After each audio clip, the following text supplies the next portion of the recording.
quedamos en las especies reactivas del oxígeno que se forman durante el estallido, el estrés oxidativo. Sí, que hablamos de estos 4 como los principales. Y pues lo que sigue son aquellos mecanismos, estamos de acuerdo, de control digamos, de la producción de los radicales libres o aquellas sustancias que finalizan con esta reacción. Y tenemos algunas de estas sustancias denominadas antioxidantes o que disocian, ¿sí? O hacen que se eliminen estos radicales libres o en forma de especies reactivas del oxígeno. Algunos de estos especies reactivas del oxígeno son muy lábiles, por ejemplo el superóxido, inclusive hasta el peróxido de hidrógeno, que son tan inestables, tan lábiles que se desintegran, se disocian de manera espontánea. No obstante, la gran mayoría de las moléculas de la especie reactiva del oxígeno necesitan otras sustancias para inactivarse. Sí, entonces tenemos mecanismos de inactivación enzimática, algunos no son enzimáticos y en algunos casos inclusive se les llama barredores de radicales libres a estos mecanismos. Por un lado tenemos la superóxido dismutasa, donde la superóxido dismutasa crea dismutación o de acuerdo a un fenómeno de óxido-reducción del mismo superóxido, ¿sí? En donde unas moléculas de superóxido se convierten en oxígeno y otras se convierten en peróxido de hidrógeno. Estamos de acuerdo, es ahí, digamos, donde la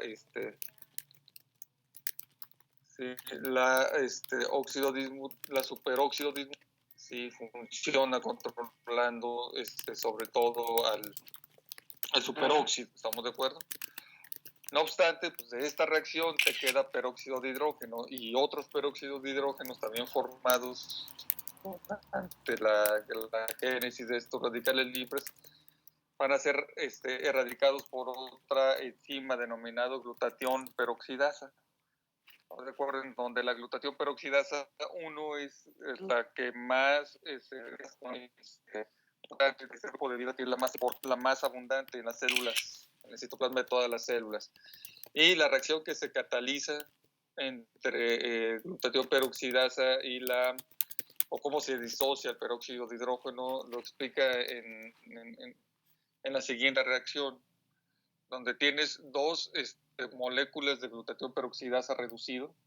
Estamos de acuerdo que van a interactuar con una molécula de peróxido de hidrógeno para dar origen a una molécula de glutatión peroxidasa oxidado, o GSSG, más 2 moléculas de agua. De ahí se descompone el peróxido de hidrógeno, por lo tanto se elimina su como molécula reactiva.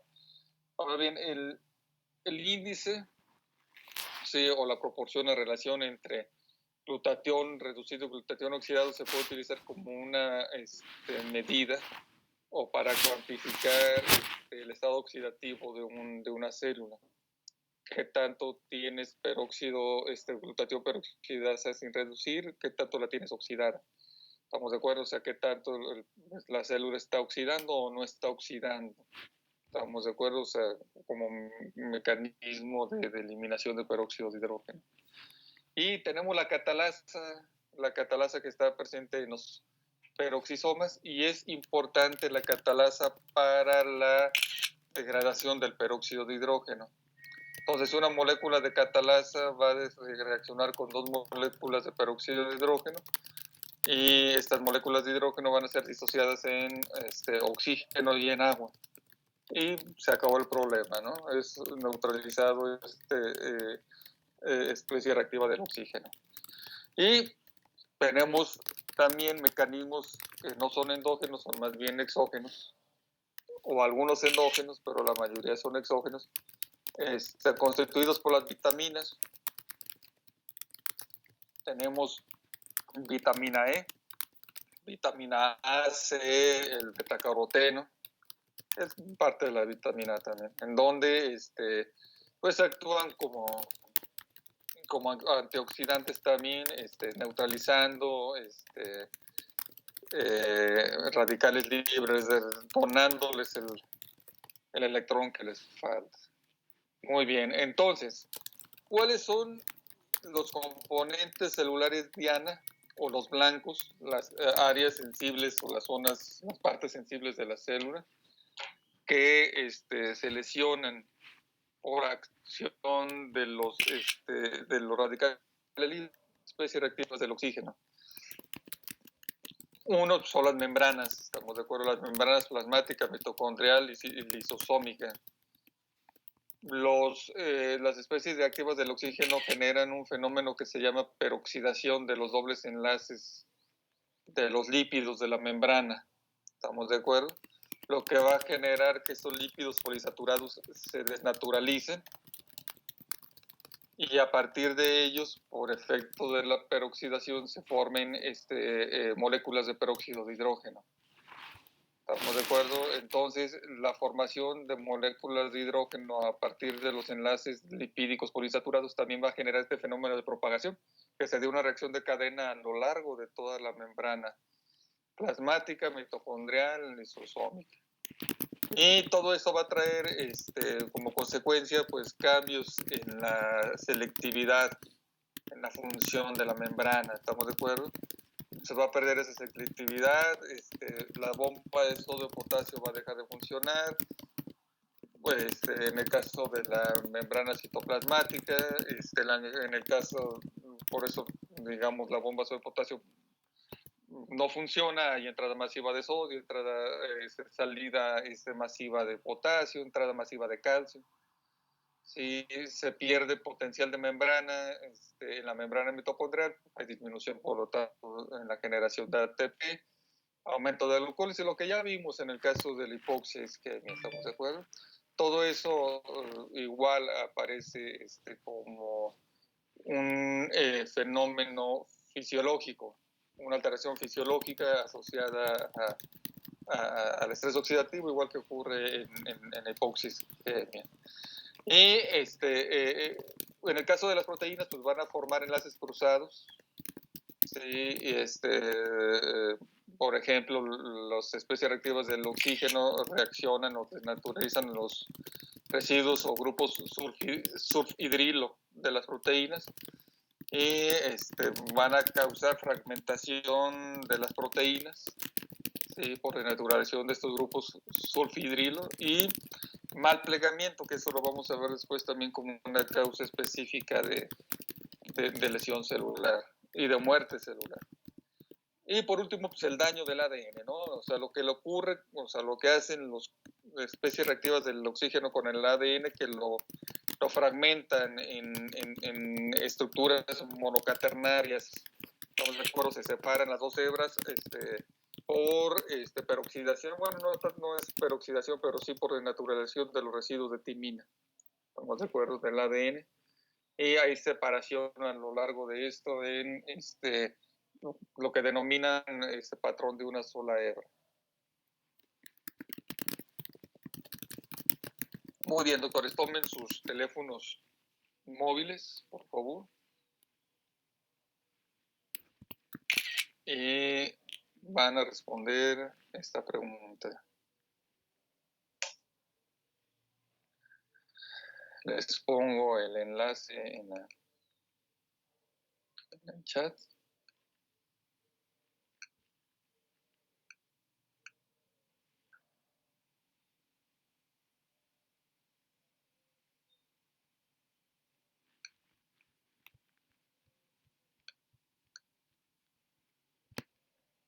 Listo. Y la pregunta dice, la catalasa descompone una molécula de peróxido de hidrógeno en una de oxígeno y dos de agua, ¿verdadero o falso?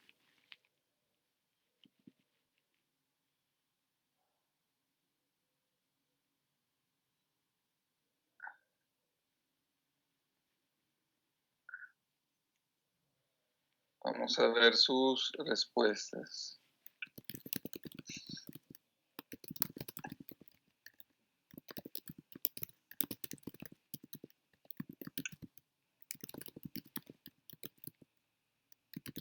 Listo, doctores, a contestar. Bueno, la gran mayoría hasta ahorita va ganando con verdadero.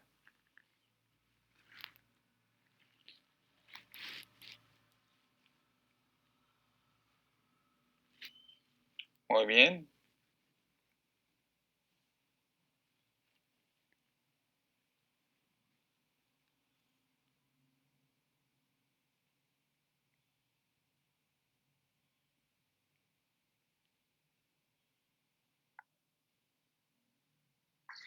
Van 37 fotos, faltan más doctores, un poco más en esta clase.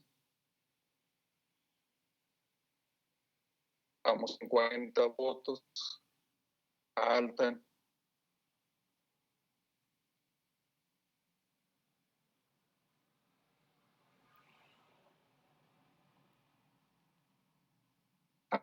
Votos, doctores, vamos en 42 votos y en este momento ustedes son 47, por lo menos debe de haber 5 votos más. Adelante, doctores. Bien. Más votos, por favor. Perfecto. Entonces, la catalasa descompone a una molécula de peróxido de hidrógeno en una de oxígeno y dos de agua. Vamos a ver la de positivo. Sí, la catalasa descompone. Igual se me olvidó decir que la catalasa está en estos órganos que reciben el nombre, pero bueno, la respuesta es falsa, estamos de acuerdo, porque la catalasa descompone dos moléculas de peróxido de hidrógeno, en una de agua, en una de oxígeno, perdón, y en dos de agua.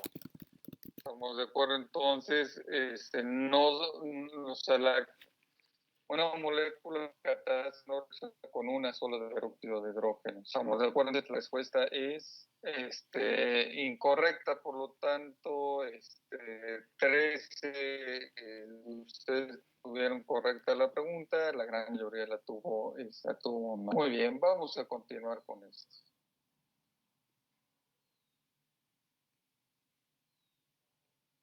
Sí, y vamos a ver causas de lesión y muerte celular asociada a toxinas. Y cuando hablamos de toxinas nos referimos sobre todo a ambientales de productos a los producidos por patógenos infecciosos. ¿Estamos de acuerdo? Y en general existen dos grupos dependiendo de si se ven o no estas toxinas.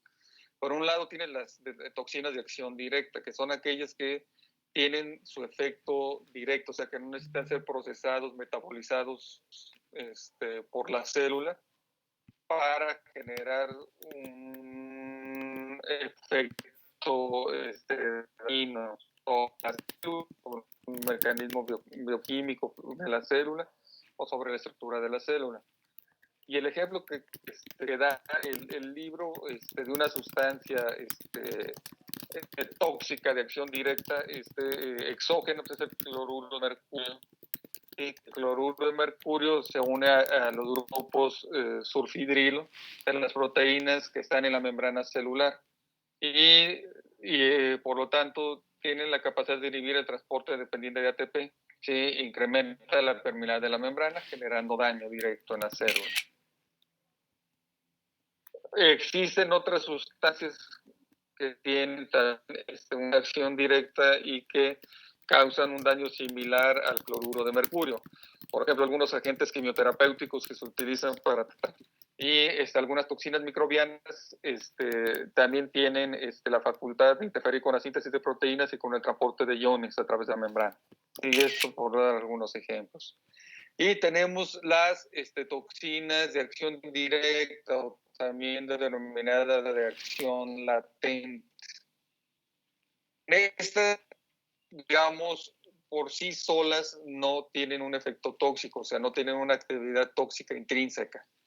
¿Sí? O sea, necesitan ser metabolizadas en las células para que se formen metabolitos reactivos que tienen igual actividad sobre un componente celular o orgánulo crítico de la célula. Y para esto se necesita que una enzima, específicamente el citocromo P405, que está en el retículo endoplásmico liso, sobre todo de los hepatocitos, y en menor proporción en los riñones y en el pulmón, en el riñón y el pulmón, se pueda metabolizar, vamos, aquella toxina de acción indirecta. Es por eso que cuando se ingiere o ante la presencia de una toxina diferente del mismo, siempre quien resiente, o el órgano, el tejido que resiente el efecto, pues es el hígado, es el que termina necrosándose, debido a que el hígado es el que lo procesa, porque es el que tiene normalmente la P450, en menor proporción el riñón y en menor proporción el pulmón. ¿De acuerdo? El daño hacia las células se da a través de dos vías: la formación de metabolitos que dañan de manera directa las membranas, se unen de manera covalente a las proteínas y lípidos de la membrana, o bien lo más frecuente es que este daño hacia las células se dé por generación de radicales libres derivados de estos metabolitos. Y el ejemplo característico de esto es esta sustancia, el tetracloruro de carbono. ¿Sí? El tetracloruro de carbono por sí solo, bueno, que es una sustancia que se supone ya no existe en los países, pues se utilizaba en las lavanderías para lavado en seco, en extintores, sobre todo para apagar el fuego. Pero el tetracloruro de carbono, cuando es metabolizado por la enzima P450, se convierte en un radical libre que tiene nombre de tricloruro de carbono. El tricloruro de carbono es altamente tóxico porque es altamente reactivo, sobre todo con los fosfolípidos de la membrana. Sí causa peroxidación de los fosfolípidos de la membrana, quitándole todas sus propiedades necesarias para la supervivencia de la célula. Sí, hablamos de pérdida del transporte de iones, pérdida de la posibilidad de que funcione la bomba sodio-potasio, pérdida de selectividad de la membrana, perforación de la membrana, etcétera, ¿no? Y el paracetamol también. O sea, el paracetamol es un medicamento que, si no se utiliza en dosis terapéuticas, inclusive a veces en dosis terapéuticas altas, ¿sí?, también es altamente tóxico para el hígado, sobre todo. Y el paracetamol, durante su procesamiento, metabolismo a través de la enzima P450 en el retículo endoplásmico liso, se va a convertirse en un radical libre también que es altamente tóxico, denominado N-acetil-P-benzoquinoneimina, o NAPQI, que es, a final de cuentas, el radical libre que produce necrosis o produce esta hepatitis medicamentosa, y asociado a consumo en dosis fuera o dosis altas y muy altas, más allá de la dosis más alta terapéutica. O bien cuando por ejemplo, combinas el consumo de alcohol, un día anterior consumiste alcohol y al día siguiente, para curar la resaca, tomas paracetamol. Pues ahí lo que le estás metiendo al hígado es una bomba que lo va a necrosar. Por eso para la resaca se dice que es mejor tomar ibuprofeno y no paracetamol. Muy bien, doctores.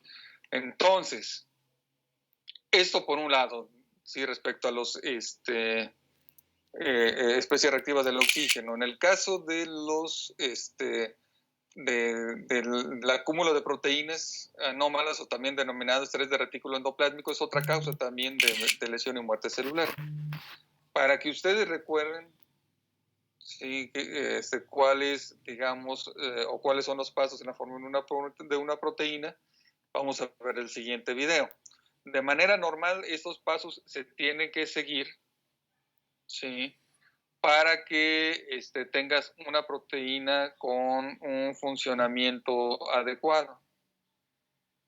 ¿Sí? Si alguno de estos pasos faltase, entonces lo que va a ocurrir es la formación o la acumulación de proteínas mal plegadas.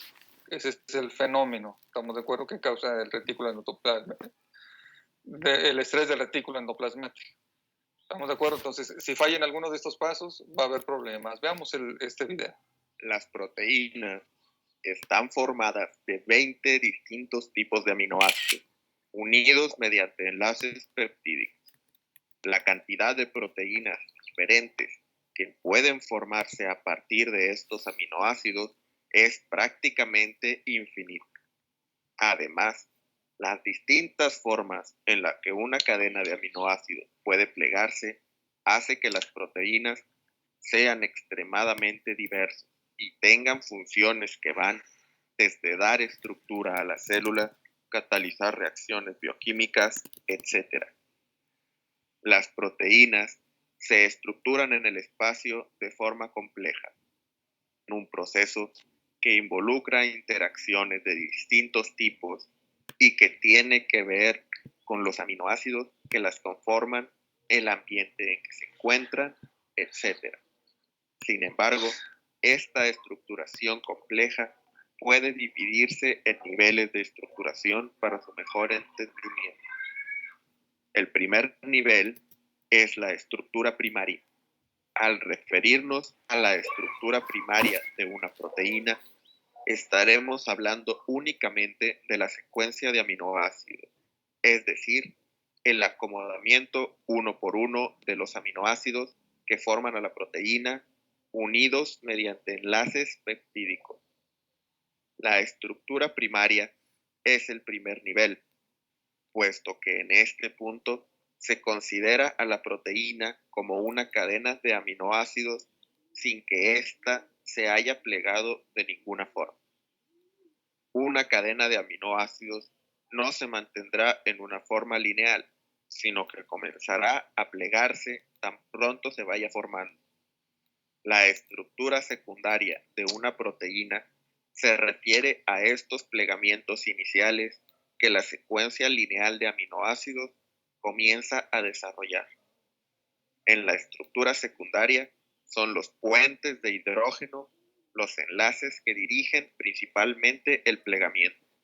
Las estructuras secundarias más comunes son las hélices alfa y las láminas beta. Una proteína se seguirá plegando más allá de la estructura secundaria en arreglos más complejos, y es a este nivel al que se le denomina estructura terciaria.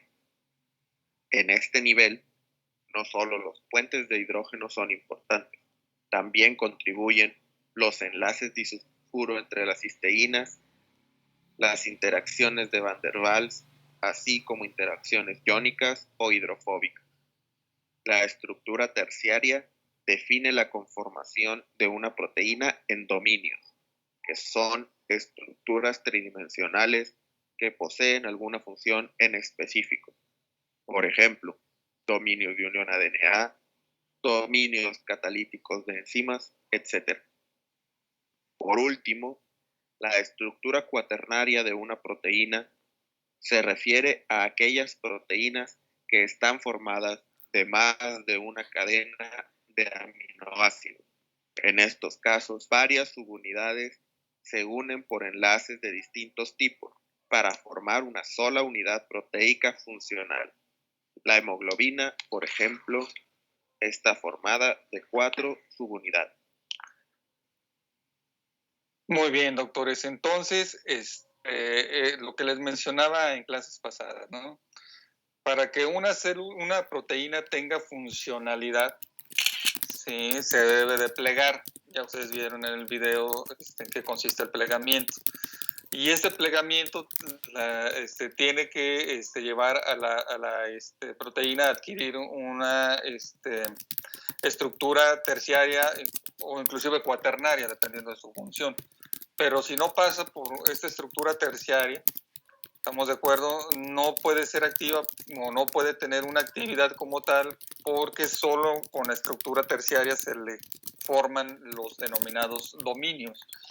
Y esos dominios de acción precisamente pues son los que le generan función a la proteína. Si se queda en una estructura primaria o en una estructura secundaria, no son proteínas funcionales, por lo tanto se les denomina en este contexto proteínas mal plegadas. ¿Quedó claro eso, doctores?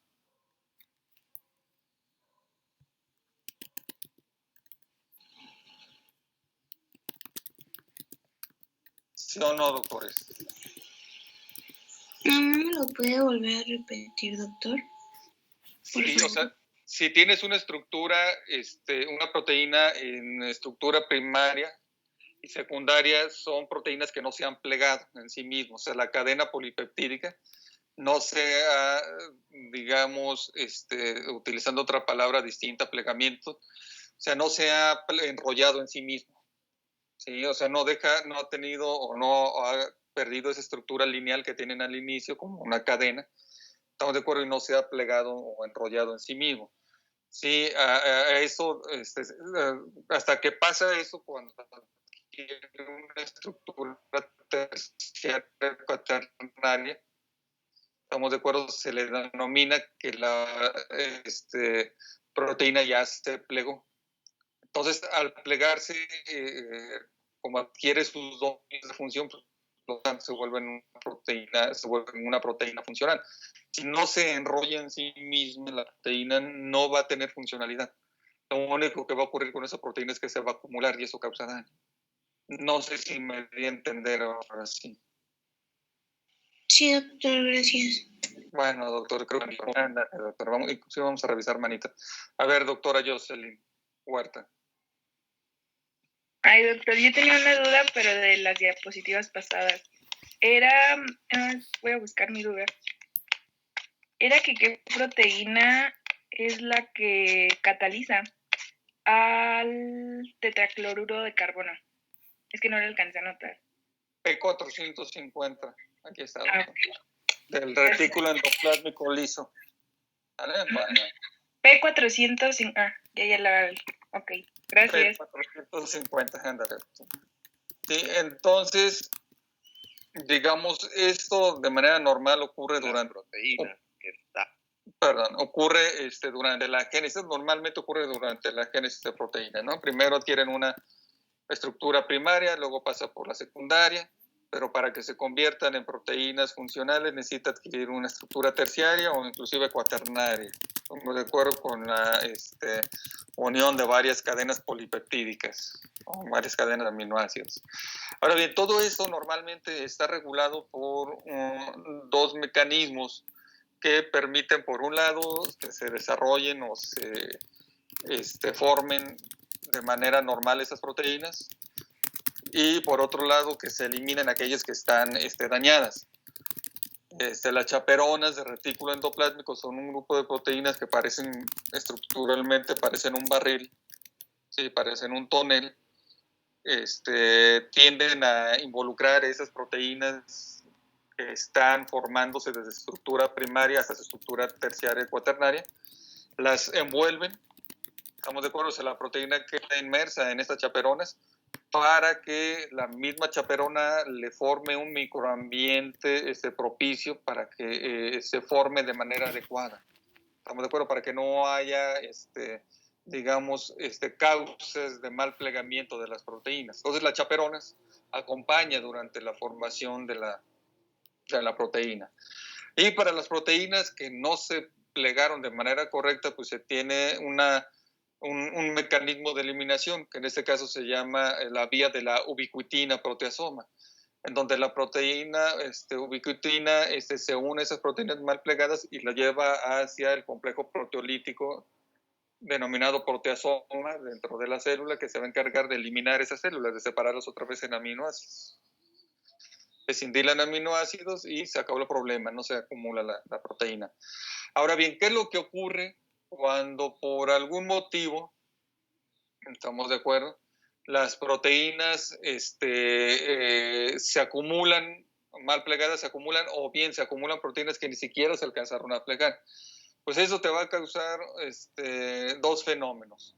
Un fenómeno, en primera instancia, tiene que ver con el acúmulo de proteínas, si mal plegadas o no plegadas, en una serie de, o sea, bueno, van a estar en el citoplasma, estamos de acuerdo, pero la membrana, el retículo endoplásmico, tiene una serie de proteínas transmembrana con dominios externos y transmembrana y hacia el interior del retículo endoplasmático, denominadas proteínas, que es la más frecuente, IRE1, que son proteínas sensoras de proteínas mal plegadas. Entonces, si estas proteínas, si estos sensores detectan proteínas mal plegadas en cierta cantidad, todos van a generar transducción de señales que, por un lado, van a tratar de controlar este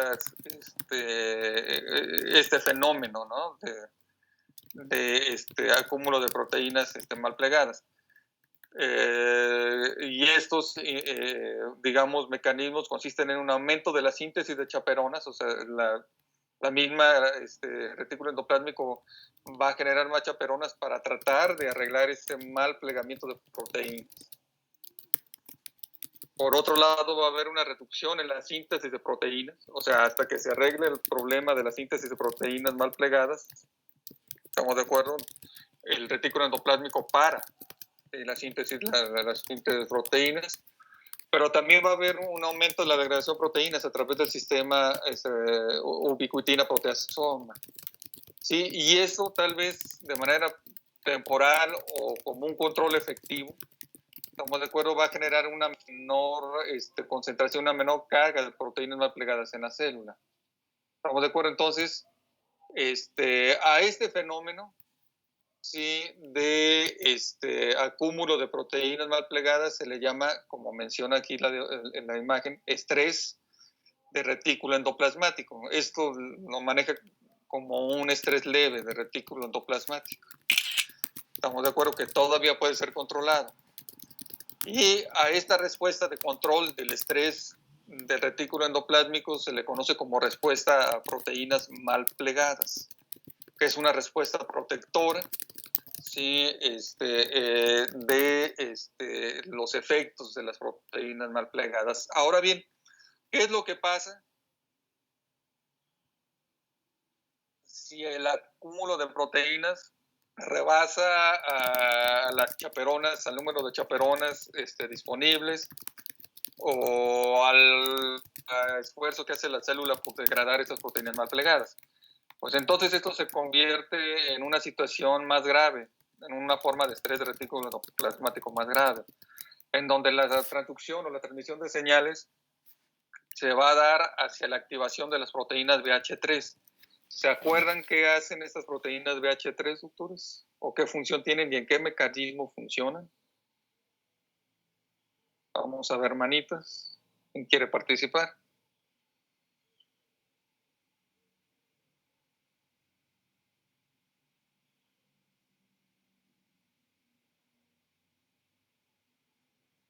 ¿Alguien quiere participar?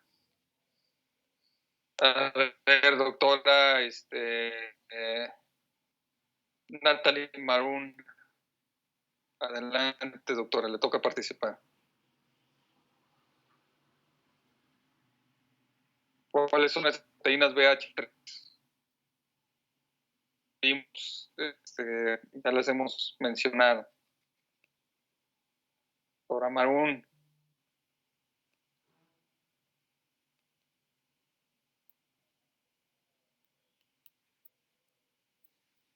Doctora Natalie Maroon, vamos a poner que no participó.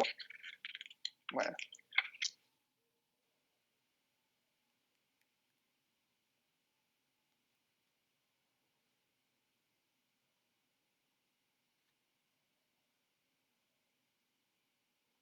Doctora Natalie Maroon.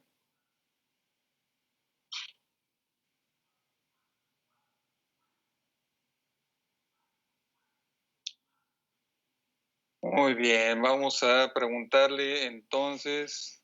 Doctor, perdón, mi compañera Natalie Magón no tiene micrófono y no la dejo Bueno, escuchar, está tratando de escribir.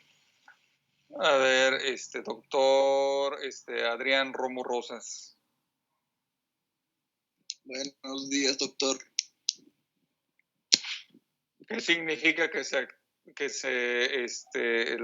digamos, se activen las proteínas BH3? ¿A dónde va a llevar eso? ¿Qué era la pregunta? Otra vez, doctor, no lo puedo escuchar bien.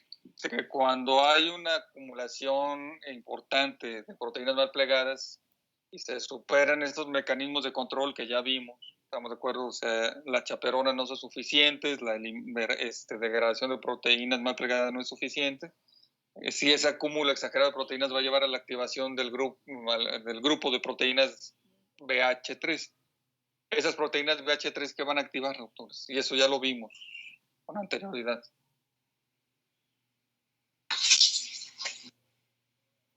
A ver, doctora María Cristal Cruz. ¿La activación de las caspasas será? Exactamente, bueno, te activan la vía intrínseca de la apoptosis, ¿estamos de acuerdo? Uh-huh. Sí, acuérdense que las proteínas BH3 son proteínas sensoras de daño celular, pero también, digamos, se activan durante esta señalización, durante el estrés retículo endoplasmático. Y te va a activar las caspasas, sí, pero al final de cuentas BH3 te activa las proteínas del grupo BCL2, que son proapoptóticas o van a favor de la apoptosis. ¿Se acuerdan cuáles son esas dos proteínas del grupo BCL2 que inducen apoptosis? Son dos. Doctor, Mándese. son las VAX y la VAC. Exactamente, doctora. Gracias, doctora. VAX y VAC. Estamos de acuerdo que te van a activar caspasas. En este caso estamos hablando sobre todo de la caspasa 9. Sí, y bueno, esto te va a generar otro fenómeno que aquí lo mencionan como respuesta terminal a las proteínas mal plegadas, pero en realidad es apoptosis por la vía intrínseca. ¿Estamos de acuerdo? Por la vía mitocondrial. Entonces, es así como termina esto. ¿Estamos de acuerdo? Si no puede ser controlado el depósito de proteínas mal plegadas. Muy bien. ¿Cuáles son las causas del estrés de retículo endoplasmático? Sí, en donde, digamos, son causas que tienen que ver con un aumento de la producción de proteínas mal plegadas o una reducción en las proteínas mal plegadas. Número uno, las causas, la más frecuente, la más común es el envejecimiento. Estamos de acuerdo, normal, sobre todo por disminución en la efectividad de los mecanismos que controlan el estrés de retículo endoplasmático. O sea, las proteínas chaperonas con el envejecimiento pierden funcionalidad. Los mecanismos como la vía de la ubiquitina proteasoma pues dejan de funcionar de manera efectiva durante el envejecimiento. Durante las infecciones por virus, estamos de acuerdo, o sea, los virus al tomar control de la maquinaria sintética de proteínas de la célula en donde están causando problemas, como lo puede hacer el virus, el papiloma humano, el virus de la inmunodeficiencia humana, por ejemplo, sí, pues van a empezar ellos a fabricar las proteínas necesarias para su supervivencia a nivel intracelular. Y esto, digamos, el control o la formación de proteínas derivadas de los virus, pues no es tan efectiva como para permitir que la célula sea viable, sino la va a llevar hacia la apoptosis, ¿estamos de acuerdo? Porque durante las infecciones víricas suelen acumularse muchas proteínas mal plegadas en el citoplasma de las mismas.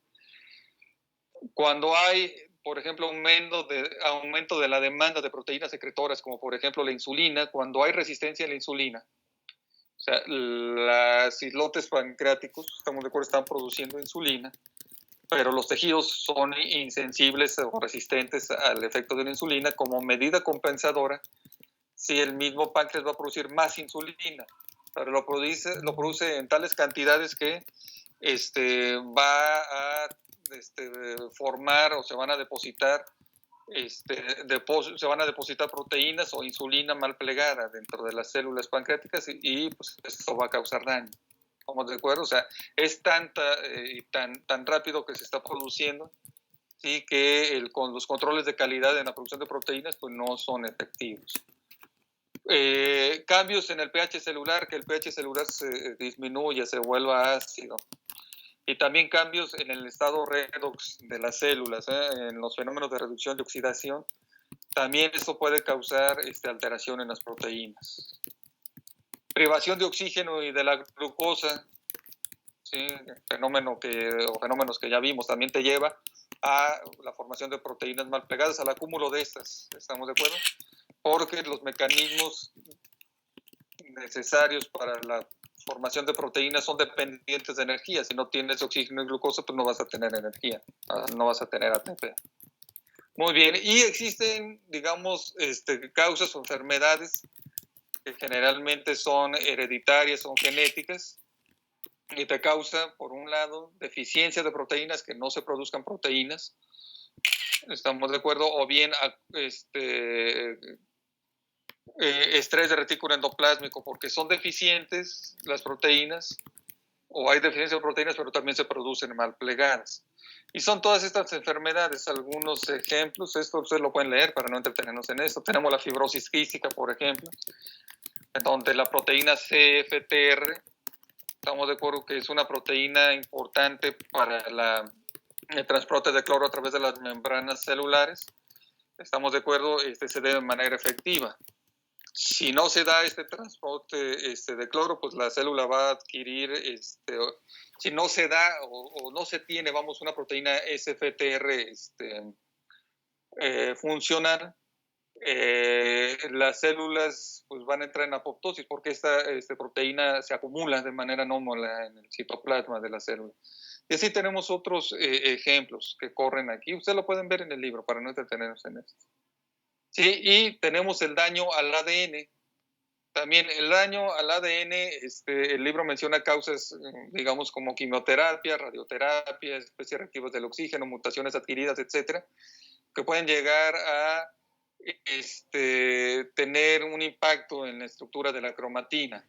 Sin embargo, aquí vamos a repetir lo que ya vimos con anterioridad. ¿Estamos de acuerdo? Tenemos mecanismos de control, como la proteína P53, que retiene al ciclo celular en la fase G1 antes de que haya síntesis y división celular. ¿Estamos de acuerdo? Para reparar el ADN que está dañado por cualquier causa que sea. ¿Estamos de acuerdo? Acuérdense que el P53 inhibe la función de las ciclinas, donde las ciclinas pues son las que, como su nombre lo dice, ¿no? Son las que corren o hacen que se dé todo este ciclo celular. ¿Estamos de acuerdo? Sí, hay algo que reparar, pues P53 expresa y detiene o inhibe las ciclinas, por lo tanto separa el ciclo celular. Ahora bien, si la P53 o se detecta, que el ADN es irreparable, sí, P53 también va a llevar a la activación de las proteínas BH3, esas proteínas sensoras, lo que te va a llevar a la activación de VAC-CIVAC, que ya mencionaron hace un momento. Por lo tanto, esto tiene que terminar en la vía de la apoptosis mitocondrial. ¿Sí?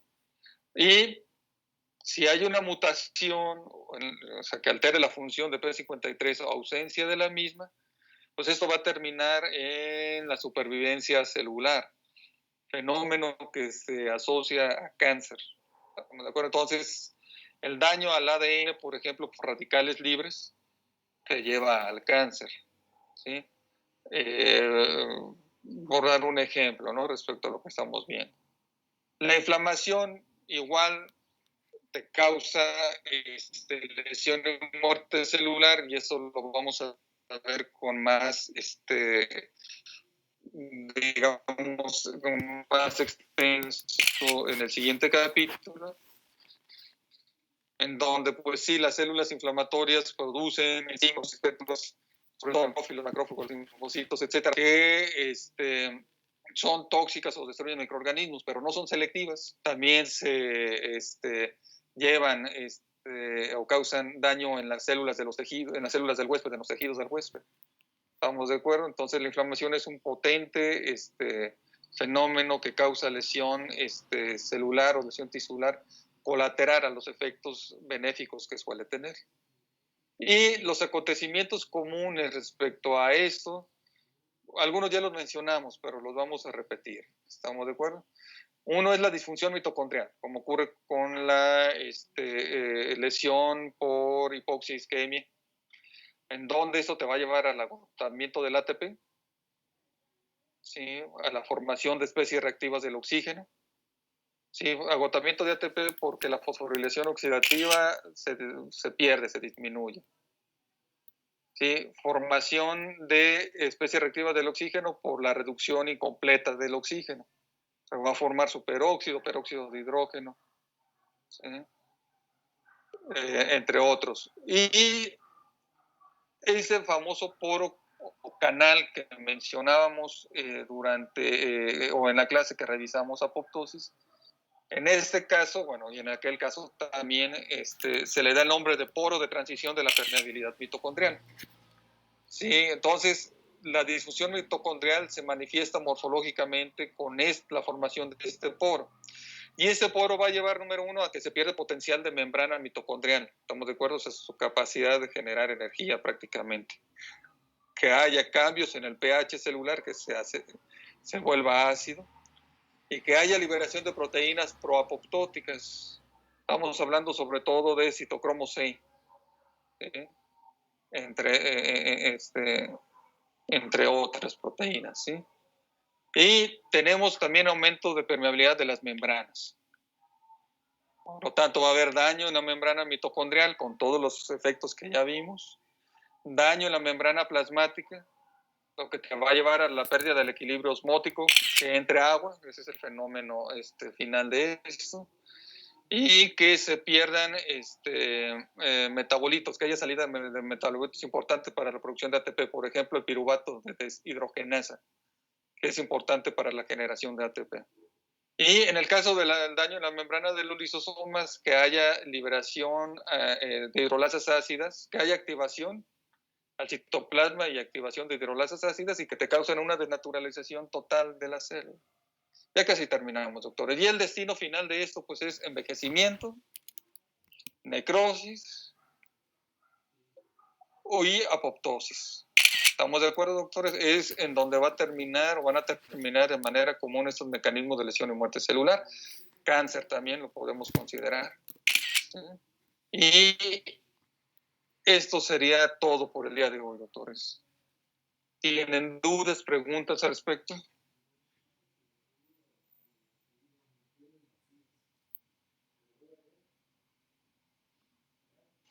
No, doctor. Nada, No, perfecto, doctores. Si no hay dudas, preguntas, nos quedamos aquí. Nos vemos el próximo lunes, doctores. Cuídense, doctores. Gracias, doctor. Gracias, doctor. Igualmente, doctor. Gracias, doctor. De nada, hasta luego, doctores.